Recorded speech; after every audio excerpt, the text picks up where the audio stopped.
ఓడ్రులు ఒడియరాజులు మూలతః సూర్యవంశ క్షత్రియులు. ఉత్కళ పూర్వ గాంగులు కళింగరాజులు చోళరాజులు చాళుక్యులు కాకతీయులు వీరే ఒడియరాజులు ఓడ్రరాజులు ఓడ్రగజపతులు. యుద్ధంలో లక్షలాది ఏనుగులను ఉపయోగించి సైన్యాన్ని నిర్మించిన గజపతి రాజులు. యుద్ధంలో ఏనుగులను ఉపయోగించే ఆచారం మొట్టమొదట వీరి పాలనలోనే ప్రారంభమైంది. మదమెక్కిన ఏనుగులను వశం చేసుకునే నైపుణ్యాన్ని కలిగినవారు కావున వీరికి గజపతులు అనే బిరుదు లభించింది. అందుచేత వీరు గజపతి రాజులుగా ఖ్యాతి చెందారు. ఇలాంటి రాజవంశానికి చెందిన సమాజం. వీరు పర్వతాలు గుట్టలు రాళ్లను తమ బాహుబలంతో పిండి చేసే శక్తివంతులు.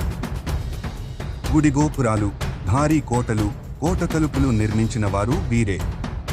రాళ్లలో అందమైన కళలు వాస్తు నిర్మాణాలను చెక్కిన అమరశిల్పులు వీరే. వీరే ఈ దేశంలోని మొట్టమొదటి సివిల్ ఇంజనీర్లు. దేశ ప్రజలకు నివాస స్థలాలు వసతి సదుపాయాలు కల్పించి కాలువలు వంతెనలు రహదారులను నిర్మించి దేశానికే నాగరికత నేర్పిన మహానుభావులు వీరే.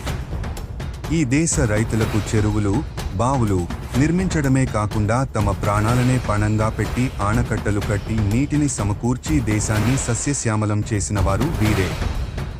సమస్త జీవరాశులకు జీవజలం అందించి జీవదాతలైన వీరే మహర్షి భగీరథ వంశస్థులు.